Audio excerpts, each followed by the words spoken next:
दोस्तों यह मूवी कमाल की है जो आपको बेहद ही पसंद आएगी, इसलिए आप वीडियो को देखने के बाद वीडियो को लाइक और चैनल को सब्सक्राइब जरूर कीजिएगा। मूवी के शुरुआत में एक आदमी जिसका नाम इग्नेजियो होता है, उसकी वाइफ के फ्यूनरल को दिखाया जाता है, जिसके बाद इग्नेजियो यहाँ से चला जाता है। इसके जाने के बाद यहाँ पर उसके तीनों बेटे रुक जाते हैं, जिसमें 18 साल का निजियो, 14 साल का नीनो और 6 साल का एनिजो।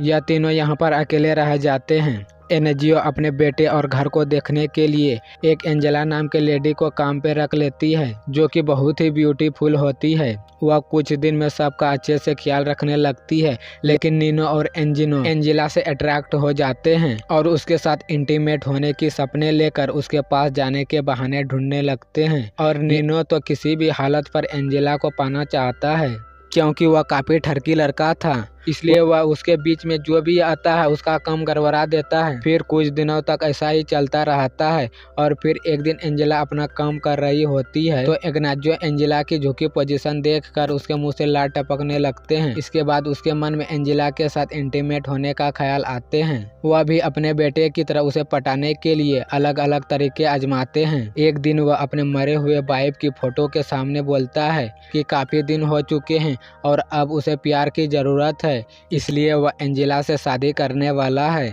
पर इसके बात को नीनो सुन लेता है, जिसे काफी बुरा लगता है, क्योंकि उसके डैड उसके आइटम के साथ शादी करने वाले थे। और तभी वह डिसाइड करता है कि वह अपने डैड के इरादे कभी पूरे नहीं होने देगा।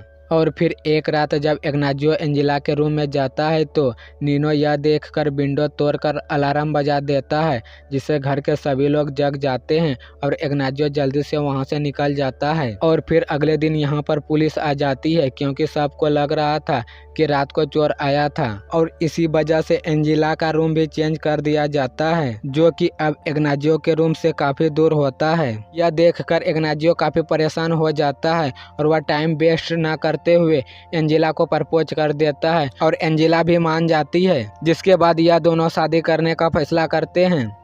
लेकिन नीनो अपने डैड और अपने आइटम को एक साथ नहीं देख सकता था, इसलिए वह अपने डैड को बोल देता है कि अभी उसे नई मोम नहीं चाहिए, अभी उसे पुरानी मोम ही चाहिए, जिससे इग्नेजियो अपने बेटे के लिए शादी कुछ दिन टाल देता है। पर उसे बिल्कुल भी अच्छा नहीं लग रहा था। इसके बाद इग्नेजियो अपने मोम से शादी के बारे में पूछने के लिए जाता है, जो काफी बुरी हो चुकी थी, लेकिन वह अपने नौकर से शादी की बात सुनकर काफी गुस्सा हो जाती है। वह बोलती है कि अगर तुमने ऐसा किया तो वह किसी को मुंह दिखाने के लायक नहीं रहेगी। लेकिन इग्नेजियो मानने वाला नहीं था और इसी बीच उसे पता चल जाता है कि उसका बेटा नीनो एंजेला को पटाने की कोशिश कर रहा है। यह जानने के बाद इग्नेजियो नीनो को मनाने के लिए उसे एक नई साइकिल खरीद के देता है, जिसके लिए वह हमेशा जिद करता था। और जब इग्नेजियो नीनो से इस बारे में बात करता है तो नीनो बोलता है कि अब वह छोटा बच्चा नहीं रहा जो कि इस साइकिल से मान जाएगा। वह उन दोनों की शादी रोकने के लिए पूरी कोशिश करता है,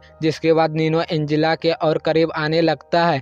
नीनो अपने डैड की शादी रुकवाने के लिए यह भी बोलता है कि उसके मोम सपने में आई थी, जो उसे बताती थी कि अगर उसके डैड ने एंजेला से शादी किया तो वह बर्बाद हो जाएगा। यह सुनकर इग्नेजियो काफी डर जाता है और वह शादी को एक बार फिर से रोक देता है। पर नीनो का तो हवस और भी ज्यादा बढ़ जाता है, जिसके बाद वह एंजेला के पास जाकर उसे ब्लैकमेल करता है। वह बोलता है अगर उसके साथ इंटीमेट नहीं हुई तो उसे फंसाकर उसकी बेइज्जती कर देगा और उसे यहाँ से निकलवा देगा। यह सुनकर एंजेला काफी रोने लगती है, क्योंकि वह एक गरीब हाउसकीपर थी और वह किसी भी झमेले में नहीं पड़ना चाहती थी। और फिर कुछ दिनों के बाद इग्नेजियो बिजनेस के काम की वजह से घर से बाहर चला जाता है। और फिर एक रात जब लाइट कट जाती है तो पूरे घर में अंधेरा हो जाता है। इससे एंजेला काफी डर जाती है, क्योंकि उसे अंधेरे से बहुत डर लगता है। नीनो लाइट जाने का फायदा उठाता है और वह उसके पास चला जाता है और उसे डराकर उसके सारे कपड़े खुलवा देता है। वह न्यूड होने के बाद भी नीनो से बचकर भागती रहती है।